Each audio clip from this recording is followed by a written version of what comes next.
السلام علیکم ورحمۃ اللہ وبرکاتہ۔ جی ہاں ناظرین، کیا اب اتراکھنڈ کے بعد چھتیس گڑھ میں بھی مدرسہ بورڈ ختم ہونے جا رہا ہے؟ کیا مدارس کے وجود پر ایک بڑا سوالیہ نشان کھڑا کر دیا گیا ہے؟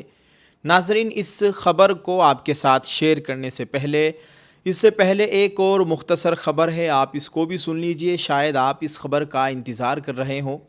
بڑے ہی دکھ اور افسوس کے ساتھ اطلاع دی جاتی ہے کہ اتراکھنڈ ہائی کورٹ میں مدارس کے سلسلے میں آج 8 جولائی 2026 کو ہونے والی سماعت کے دوران کوئی حتمی فیصلہ نہیں آیا۔ عدالت نے دونوں فریقوں کی مشترکہ درخواست پر سماعت کو ملتوی کرتے ہوئے آئندہ تاریخ 16 جولائی 2026 مقرر کر دی ہے۔ اللہ تعالیٰ خیر کا معاملہ فرمائے، آمین۔ واقعی یہ بہت ہی حساس معاملہ ہے اور مدارس کا وجود خطرے میں ہے۔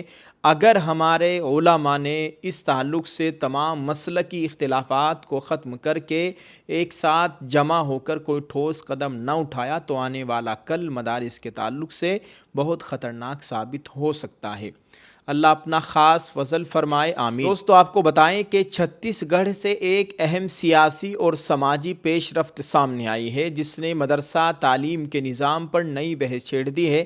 اتراکھنڈ میں مدرسہ بورڈ کے خاتمے کے بعد اب چھتیس گڑھ میں بھی مدرسہ تعلیم کے ڈھانچے میں تبدیلی کی تجویز سامنے آئی ہے۔ حیران کن بات یہ ہے کہ یہ مطالبہ کسی سیاسی جماعت یا دائیں بازو کی تنظیم کی جانب سے نہیں بلکہ خود چھتیس گڑھ وقف بورڈ کے چیئرمین ڈاکٹر سلیم راج نے کیا ہے۔ ناظرین، اطلاعات کے مطابق ڈاکٹر سلیم راج نے وزیر اعلیٰ وشنو دیو سائے کو ایک باضابطہ خط لکھ کر ریاستی مدرسہ بورڈ کو ختم کرنے اور اس کی جگہ ایک نئی چھتیس گڑھ اقلیتی تعلیمی اتھارٹی قائم کرنے کی تجویز دی ہے۔ ذرائع کے مطابق وزیر اعلیٰ کے دفتر کو خط موصول ہونے کے بعد ریاستی حکومت اس تجویز کے قانونی اور انتظامی پہلوؤں کا جائزہ لے رہی ہے۔ مدرسہ نظام پر سوالات اپنے خط میں ڈاکٹر سلیم راج نے موجودہ مدرسہ تعلیمی نظام پر کئی سوالات اٹھاتے ہوئے کہا کہ یہ نظام موجودہ دور کی تعلیمی ضروریات اور چیلنجز کو پورا کرنے میں مؤثر ثابت نہیں ہو رہا۔ ان کے مطابق ریاست کے بیشتر مدارس میں معیاری اور روزگار سے وابستہ جدید تعلیم کا فقدان ہے، جس کے باعث وہاں تعلیم حاصل کرنے والے طلباء کے مستقبل کے مواقع محدود ہو جاتے ہیں۔ انہوں نے کہا کہ حکومت کو ایسا تعلیمی نظام فروغ دینا چاہیے جس میں دینی تعلیم کے ساتھ ساتھ سائنس، ٹیکنالوجی، کمپیوٹر اور دیگر جدید مضامین کی تعلیم بھی لازمی طور پر شامل ہو۔ اقلیتی تعلیم اتھارٹی کی تجویز۔ ناظرین، ڈاکٹر سلیم راج نے اپنے خط میں اتراکھنڈ میں کیے گئے حالیہ تعلیمی اصلاحات کا حوالہ دیتے ہوئے مشورہ دیا کہ چھتیس گڑھ میں بھی مدرسہ تعلیمی کونسل کی جگہ ایک نئی اقلیتی تعلیم اتھارٹی قائم کی جائے تاکہ مدارس کو ریاست کے مرکزی تعلیمی نظام سے بہتر انداز میں جوڑا جا سکے۔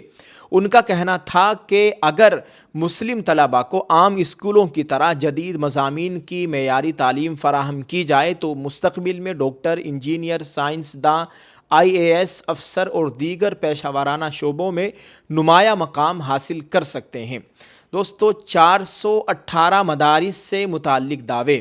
وقف بورڈ کے چیئرمین نے ریاست کے 418 مدارس کا حوالہ دیتے ہوئے دعویٰ کیا ہے کہ کئی رجسٹرڈ مدارس میں اس وقت کوئی طالب علم موجود نہیں، جبکہ بیشتر اداروں میں صرف مذہبی تعلیم دی جا رہی ہے۔ انہوں نے کہا کہ سرکاری امداد ملنے کے باوجود جدید تعلیم کا معیار اطمینان بخش نہیں ہے، اس لیے مدارس کو محکمہ اسکولی تعلیم کے تحت چلنے والے تعلیمی نظام سے منسلک کیا جانا چاہیے۔ قابل ذکر ہے کہ اتراکھنڈ میں 1 جولائی سے نیا اقلیتی تعلیمی قانون نافذ ہو چکا ہے، جس کے تحت مدارس سمیت تمام اقلیتی تعلیمی اداروں میں مذہبی تعلیم کے ساتھ جدید تعلیم کو بھی قانونی طور پر شامل کیا گیا ہے۔ مدارس بر صغیر میں صدیوں سے دینی تعلیم، اخلاقی تربیت اور سماجی خدمت کا اہم مرکز رہے ہیں۔ اگر کہیں تعلیمی نظام میں بہتری یا جدید مضامین شامل کرنے کی ضرورت ہو تو اس پر سنجیدہ اور مشاورت کے ساتھ اصلاح کی جا سکتی ہے، لیکن ایسے اقدامات جن سے مدارس کے وجود، شناخت یا آئینی حقوق پر سوال اٹھے وہ تشویش کا باعث بنتے ہیں۔ آئین ہند اقلیتوں کو اپنے تعلیمی ادارے قائم کرنے اور چلانے کا حق دیتا ہے، اس لیے ضروری ہے کہ ہر فیصلہ آئینی اصولوں، باہمی اعتماد اور مشاورت کے ساتھ کیا جائے تاکہ دینی تعلیم بھی محفوظ رہے اور جدید تعلیم کے مواقع بھی بہتر ہوں۔ جی ہاں ناظرین، اس مدارس کی خبر کے تعلق سے آپ کیا کہنا چاہیں گے؟ ویڈیو کے کمنٹ میں اپنی رائے ضرور پیش کریں۔ مدرسہ بورڈ کو لے کر یہ حساس معاملہ ہے۔ اللہ تعالی ہم سب کے حال پر رحم فرمائے، ہمارے مذہبی مقامات کی مکمل حفاظت فرمائے، آمین۔ آپ ناظرین اس تعلق سے کیا کہنا چاہیں گے؟ ویڈیو کے کمنٹ میں اپنی رائے ضرور پیش کریں۔ شکریہ۔ السلام علیکم ورحمۃ اللہ وبرکاتہ۔